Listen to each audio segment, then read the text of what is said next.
Y seguimos acá en Jaque Mate, ahora con el segundo bloque, que la propuesta es hablar de nuestra situación latinoamericana y de noticias que por ahí no tenés acceso o no te llegan porque los medios de comunicación no es que ocultan ni nada por el estilo, no tengo esa visión perversa de los medios de comunicación, pero sí que la Argentina no tiene esa tradición como en la mayoría de los países donde en general los diarios, bueno, ahora ya nadie lee los diarios, pero pasa también en los noticieros, en general pasan así, en este formato, noticias internacionales de la región y por último las noticias locales. Nosotros somos muy como localistas en eso, ¿no? Nos miramos mucho el ombligo y miramos muy poco a nuestro alrededor, desgraciadamente, porque eso nos hace alejarnos, por lo menos mentalmente, incluso de nuestros países vecinos, ¿no? Nos llega poca noticia de Chile, de Paraguay, y pasan todos los días cosas interesantes. En esta oportunidad te voy a contar de un intercambio duro, fuerte,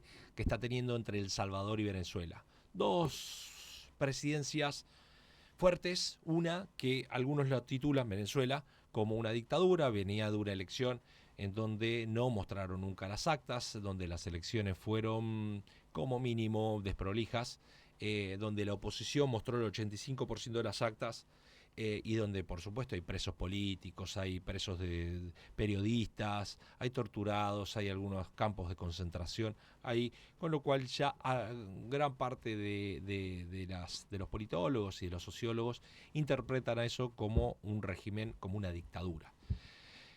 Lo de Bukele, bueno, acaba de tener elecciones, acaba de ganar por más del 70% de los votos y eso sería casi una dicta blanda, si se quiere, porque ha ganado las elecciones con muchísima legitimidad. El Salvador iba hacia ser un país que nosotros lo entendemos, los politólogos entendemos que eso es un estado fallido, casi como Haití, no tenía reglas de juego, las reglas de juego no se respetaban, hasta que viene este señor Bukele que de repente nosotros conocimos quién era un presidente del Salvador. Si vos mirás hacia atrás, seguramente ningún argentino en su vida habrá escuchado del nombre de algún presidente de El Salvador. Y algunos políticos argentinos dicen, nosotros tenemos que ser como Bukele.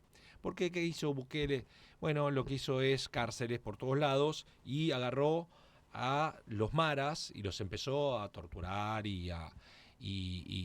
un poco ordenar las calles. Claro, el tema, su lado B, digamos, su lado Z, es que vos sos Mara o sos hermano de Mara o vecino de Mara o tenés cara de Mara o tenés cara de otra cosa y podés ir a las cárceles de El Salvador.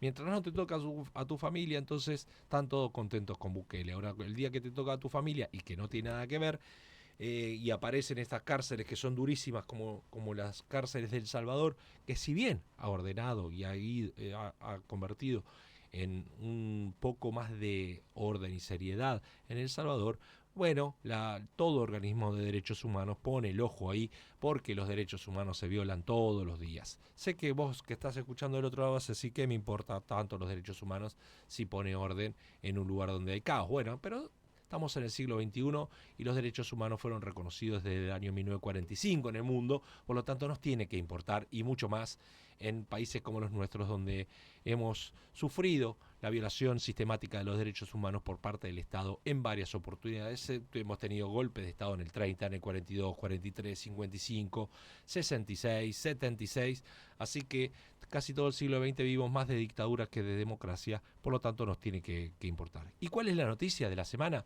Que, fíjate en qué términos se están hablando.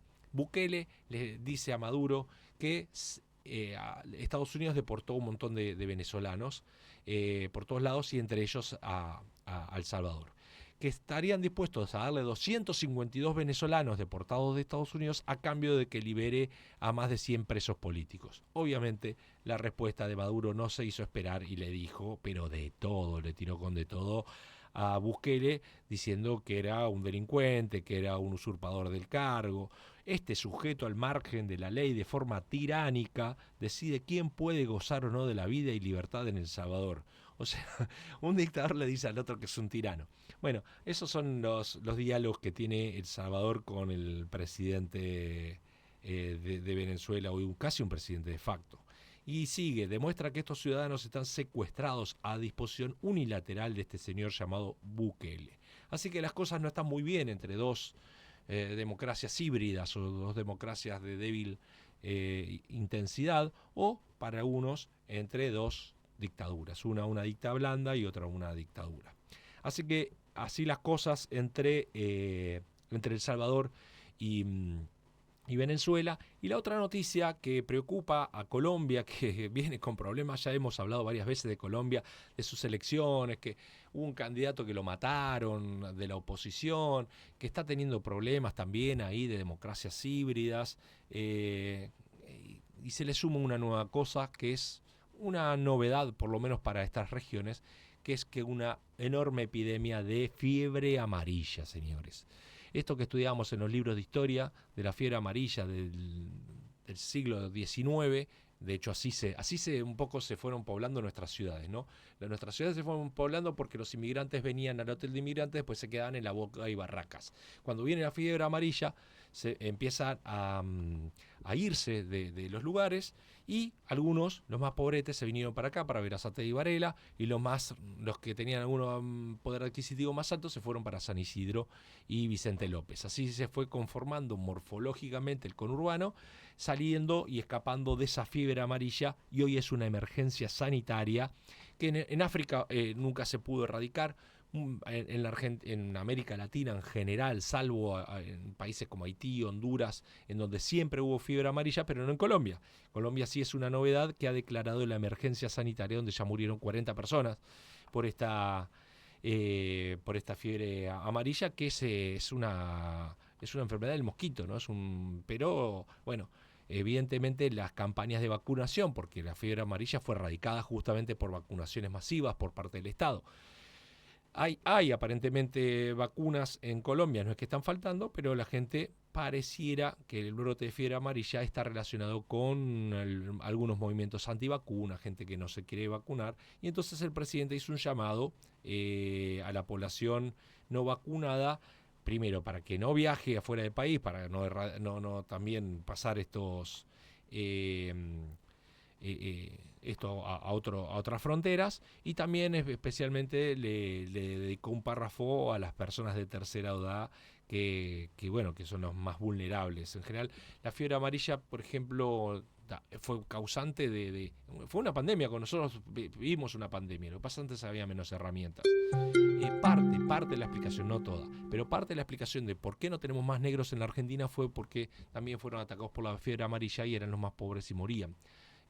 Nosotros para 1810, recordarás que si vos hiciste la escuela, en el primario agarraron un corchito y te pintaban de negro para el acto del 25 de mayo, y eso es porque el 50% de la población era negra.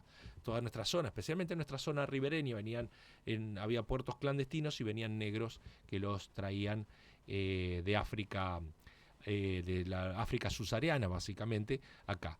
Con lo cual la mitad de la población era negra. De 1810 a 1850, esto es un estudio de los antropólogos de la Universidad de Buenos Aires, quedó el 3% de población negra. De 50 al 3% de población negra. ¿Qué pasaron con los negros? Bueno, pasaron tres cosas. Una, la fiebre amarilla. Dos, cada vez que había una guerra de independencia, los negros iban adelante. Y la tercera es que la Argentina empezó un proceso de abolición de la esclavitud antes de Brasil.